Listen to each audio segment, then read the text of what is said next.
সেনেটে সংখ্যাগরিষ্ঠতা ফিরে পেতে ডেমোক্র্যাটরা মেইনকে এগিয়ে রাখলেও তা বেশ কঠিন হতে পারে বলে মনে করছেন ডেমোক্রেটিক কৌশলবিদ বেসিল মাইকেল। শুক্রবার এমএস নাওকে একথা জানান তিনি। তার মতে ইরান যুদ্ধ, জ্বালানির দাম বৃদ্ধি এবং দেশের সামগ্রিক পরিস্থিতির কারণে খুব দ্রুত প্রেক্ষাপট বদলে যেতে পারে। এদিকে নির্বাচনী প্রতিশ্রুতি পূরণে ব্যর্থতার কারণে প্রেসিডেন্ট ট্রাম্পের প্রতি ক্ষোভ প্রকাশ করেছেন ওহাইওর রিপাবলিকান ভোটারদের একাংশ। সেনেটে সংখ্যাগরিষ্ঠতা পুনরুদ্ধারের লড়াইয়ে মেইন ছাড়াও আরও 5টি স্টেটে নিজেদের জয়ের সম্ভাবনা দেখছেন ডেমোক্র্যাটরা। এর মধ্যে মেইনকে সবচেয়ে সহজ লক্ষ্য হিসেবে দেখছেন সেনেট মাইনরিটি লিডার চাক শুমার। যদিও গ্রাহাম প্লেটনারের একের পর এক ফাঁস হওয়া বিভিন্ন বিতর্কিত কর্মকাণ্ড এবং ব্যক্তিগত বিষয় নিয়ে অন্তহীন সমালোচনা কাজটিকে অনেকাংশে কঠিন করে তুলেছে, তবে চাক শুমার এখনও মনে করছেন রিপাবলিকান সেনেটর সুজান কলিন্সকে পরাজিত করার এটিই সবচেয়ে ভালো সুযোগ। ডেমোক্রেটিক কৌশলবিদ বেসিল মাইকেল মনে করেন প্রতিষ্ঠানগুলোর প্রতি দেশের মানুষের আস্থার সংকট মেইনে ডেমোক্র্যাটদের জয়ে বড় বাধা হতে পারে। তাই সেনেট সহ সব প্রতিষ্ঠানের উপর ভোটারদের আস্থা ফেরানোকে ডেমোক্র্যাটদের গুরুত্বপূর্ণ দায়িত্ব হিসেবে দেখছেন তিনি। এদিকে নিউ ইয়র্ক টাইমসকে দেয়া এক সাক্ষাৎকারে রিপাবলিকান সেনেটর জন কর্নিন মধ্যবর্তী নির্বাচনে তার দলের বিপর্যয় হতে পারে বলে সতর্ক করে দিয়েছেন।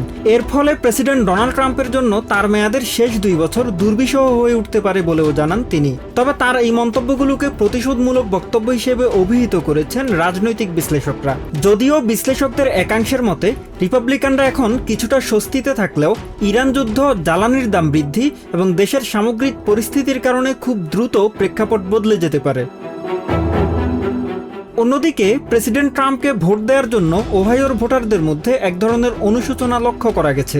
দ্রব্যমূল্যের ঊর্ধ্বগতি এবং নির্বাচনী প্রতিশ্রুতি পূরণে ব্যর্থতার কারণে প্রেসিডেন্ট ট্রাম্পের প্রতি ক্ষোভ প্রকাশ করেছেন অনেক ভোটার। আধুনিক কর্পোরেট ইতিহাসে বিশ্বের প্রথম ট্রিলিয়নিয়ার হিসেবে আত্মপ্রকাশ করলেন টেক টাইটান ইলন মাস্ক। শুক্রবার নাসডাকে তার রকেট নির্মাতা প্রতিষ্ঠান স্পেস এক্সের ঐতিহাসিক অভিষেকের পর এই মাইলফলকে পৌঁছান তিনি। প্রায় $75 বিলিয়ন আইপিওর প্রথম দিনেই স্পেস এক্সের শেয়ারের দাম 19% বাড়ে। এতে প্রতিষ্ঠানটির বাজার মূল্য ছাড়িয়ে যায় $2 ট্রিলিয়ন। মাস্কের $1 ট্রিলিয়ন ব্যক্তিগত সম্পদ এখন বিশ্বের 20টির বেশি দেশের জিডিপির চেয়েও বড়। তবে বিশ্লেষকদের একাংশ বলছেন বিপুল পুঁজির সংগ্রহের পাশাপাশি স্পেস এক্সের আর্থিক ঝুঁকি এখন সাধারণ বিনিয়োগকারীদের উপর স্থানান্তরিত হওয়ার আশঙ্কা তৈরি হয়েছে। মহাকাশ গবেষণা প্রতিষ্ঠান স্পেস এক্সের হাত ধরে ইতিহাসের প্রথম ট্রিলিয়নিয়র এখন ইলন মাস্ক। শুক্রবার পুঁজিবাজার নাসডেকে কোম্পানিটির অভিষেকের পর শেয়ারের দর বাড়ে 19%। ফলে $2 ট্রিলিয়ন বাজার মূল্য ছাড়িয়ে স্পেস এক্স এখন দেশের অন্যতম বৃহত্তম প্রতিষ্ঠান। $75 বিলিয়ন এ লেনদেন বিশ্বের ইতিহাসের সর্ববৃহৎ আইপিও, যেখানে প্রথম দিনই হাতবদল হয়েছে প্রায় $80 বিলিয়ন সমমূল্যের শেয়ার। সাধারণ বিনিয়োগকারীরা এই আইপিওর প্রায় 20% শেয়ার বরাদ্দ পেয়েছে, যা প্রচলিত আইপিওর তুলনায় অনেক বেশি। ব্লুমবার্গের নিকি ওয়ালার বলেন, এই বিনিয়োগ অনেকের জন্য নিছক আর্থিক সিদ্ধান্ত নয়, বরং মাস্কের প্রতি সমর্থন প্রকাশের একটি মাধ্যম হয়ে উঠেছে। তবে স্পেস এক্সের 84% ভোটিং পাওয়ার থাকছে এককভাবে মাস্কের হাতেই। বাজার বিশ্লেষক এড লাডলোর মতে এর ফলে একমাত্র শেয়ার বাজারই তাকে কোনো সিদ্ধান্ত পরিবর্তনে বাধ্য করতে পারে। মাস্কের এই $1 ট্রিলিয়ন ব্যক্তিগত সম্পদ তাইওয়ান, আয়ারল্যান্ড কিংবা সুইডেনের মতো বিশ্বের 20টিরও বেশি দেশের মোট অর্থনীতির চেয়েও বড়। প্রশ্ন উঠেছে, গত বছরও $5 বিলিয়ন লোকসান করা স্পেস এক্স কিভাবে এই চূড়ায় পৌঁছালো? অ্যাপিস্ট্রফি ক্যাপিটাল রিসার্চের কোরি জনসনের মতে মাস্কের আসল ব্যবসায়ী হলো স্বপ্ন বিক্রি করা। জনসনের মতে এই আইপিওর মাধ্যমে স্পেস এক্সের ভেতরের ঝুঁকিগুলো এখন সাধারণ মানুষের কাঁধে স্থানান্তরিত হচ্ছে। নাসডাক অভিষেকের আগে টেক্সাসের স্টারবেসে দেয়া বক্তব্যে স্পেস এক্স প্রধান ইলন মাস্ক বলেন, প্রতিষ্ঠাকালে তিনি কোম্পানিটির সফল হওয়ার সম্ভাবনা 10% কমই দেখেছিলেন। I give SpaceX less than a 10% chance of succeeding at all. বক্তব্যে মাস্ক দাবি করেন, অন্য মহাকাশ সংস্থাগুলো ভালো রকেট তৈরি করলেও দূরদর্শী প্রযুক্তি নিয়ে কেবল স্পেস এক্সই কাজ করেছে। SpaceX wants to be able to take you to the moon, take you to Mars, and ultimately beyond. মানুষকে চাঁদ, মঙ্গল ও তার চেয়েও দূরে নিয়ে যাওয়ার লক্ষ্যের কথা পুনর্ব্যক্ত করে মাস্ক বলেন, স্পেস এক্সের দক্ষ দল নিয়ে তিনি আত্মবিশ্বাসী যে তারা এই লক্ষ্য পূরণ করতে সক্ষম হবেন। With the incredible team that we have here at SpaceX, that we will do that for you. Kennedy centre বিতর্কে আদালতে বড় ধাক্কা খেলেন প্রেসিডেন্ট ডোনাল্ড ট্রাম্প। ওয়াশিংটন ডিসির বিখ্যাত সাংস্কৃতিক প্রতিষ্ঠানটি থেকে তার নাম অপসারণের সিদ্ধান্তের বিরুদ্ধে করা জরুরি আবেদন প্রত্যাখ্যান করেছেন ফেডারেল আদালতের ডিস্ট্রিক্ট বিচারক। তবে একই সময়ে হোয়াইট হাউসে ইউএফসি ইভেন্ট আয়োজন নিয়ে আইনি জয় পেয়েছে ট্রাম্প প্রশাসন। আদালতের অনুমতির পর রোববার ট্রাম্পের ৮০তম জন্মদিন এবং আমেরিকার ২৫০তম স্বাধীনতা বার্ষিকী ঘিরে পরিকল্পিত টুর্নামেন্ট আয়োজনের পথ খুলে গেছে।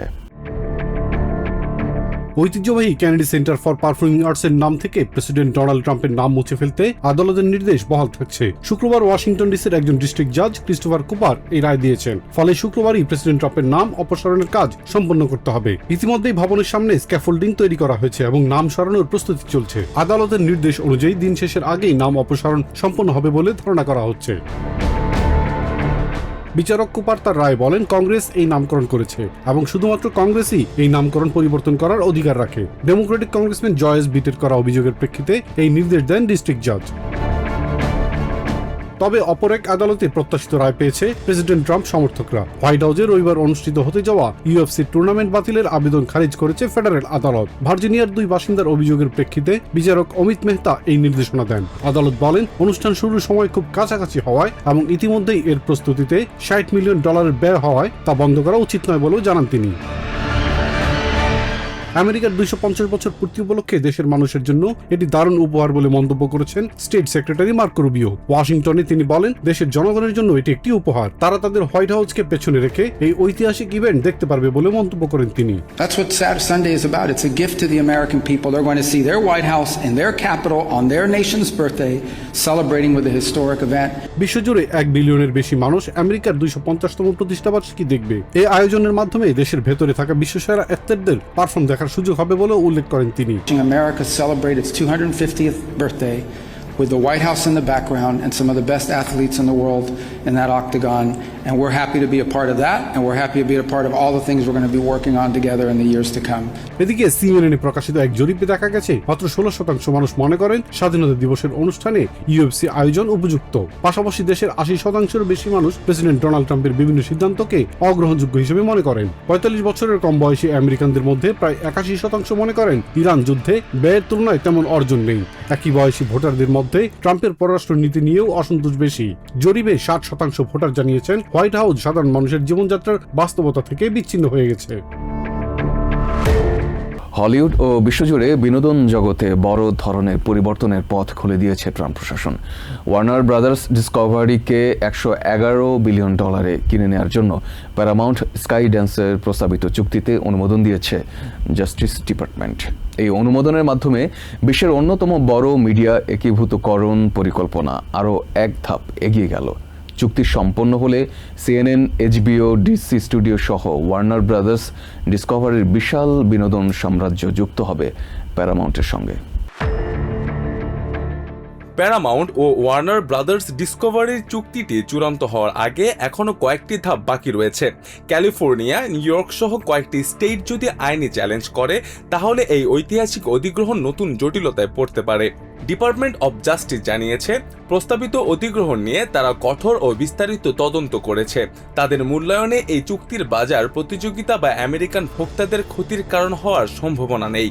বরং ফেডারেল সংস্থাটির দাবি, এই একীভূতকরণ মিডিয়া ও বিনোদন খাতে প্রতিযোগিতা বাড়াতে পারে এবং আমেরিকান দর্শক ও কর্মীদের জন্য ইতিবাচক ফল বয়ে আনতে পারে। তবে এই সিদ্ধান্তের পরও সমালোচনা থামেনি। ক্যালিফোর্নিয়ার অ্যাটর্নি জেনারেল রব বন্টা আগেই উদ্বেগ প্রকাশ করে বলেছেন, বড় বড় স্টুডিও একত্রিত হলে বিনোদন শিল্পের প্রতিযোগিতা আরও সীমিত হয়ে যেতে পারে। তার মতে, সাম্প্রতিক বছরগুলোতে হলিউডে কর্মী ছাঁটাই ও ব্যয় সংকোচনের মধ্যে এমন বড় অধিগ্রহণ শিল্পের ওপর দীর্ঘমেয়াদী প্রভাব ফেলতে পারে। রব বন্টার দপ্তর জানিয়েছে, চুক্তি আটকাতে আইনি পদক্ষেপ নেওয়া হবে কিনা সেই বিষয়ে পর্যালোচনা এখনো চলছে। এর আগে হলিউডের 1400 জনের বেশি অভিনেতা, ডিরেক্টর, লেখক ও নির্মাতা এই একীভূতকরণের বিরোধিতা করে একটি খোলা চিঠিতে স্বাক্ষর করেন।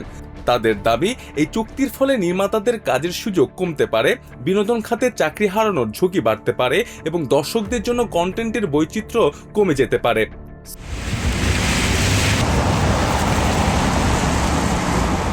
অন্যদিকে প্যারামাউন্টের কর্মকর্তারা বলছেন, ওয়ার্নার ব্রাদার্স ডিসকভারির সঙ্গে যুক্ত হলে প্রতিষ্ঠানটি আরও শক্তিশালী অবস্থানে যাবে। এতে ডিজনি ও নেটফ্লিক্সের মতো বড় প্রতিদ্বন্দ্বীদের সঙ্গে প্রতিযোগিতা আরও বাড়বে। 2025 সালে স্কাইড্যান্স ও প্যারামাউন্ট একীভূত হওয়ার সময় প্রতিষ্ঠানটি প্রায় 10% কর্মী ছাঁটাই করেছিল। এবারও নতুন চুক্তির মাধ্যমে $1 বিলিয়ন ব্যয় সাশ্রয়ের আশা করছে প্যারামাউন্ট। তাদের অধীনে যুক্ত হবে CNN, HBO, TBS, TNT, TCM, DC studios এবং নিউ লাইন সিনেমা। এগুলো যোগ হবে Paramount Pictures, CBS Showtime ও নিকোলেডিয়ানের মতো বর্তমান সম্পদের সঙ্গে। তবে এই বিশাল চুক্তিকে ঘিরে রাজনৈতিক বিতর্ক রয়েছে। প্যারামাউন্ট প্রধান ডেভিড এলিসন হলেন ওরাকলের সহ প্রতিষ্ঠাতা বিলিয়নিয়ার ল্যারি অ্যালিসনের ছেলে। ল্যারি অ্যালিসন প্রেসিডেন্ট ডোনাল্ড ট্রাম্পের বড় সমর্থক হিসেবে পরিচিত। নিউ ইয়র্ক থেকে সম্প্রচারিত TVN 24 টেলিভিশন বিশ্বজুড়ে বাঙালির কণ্ঠস্বর।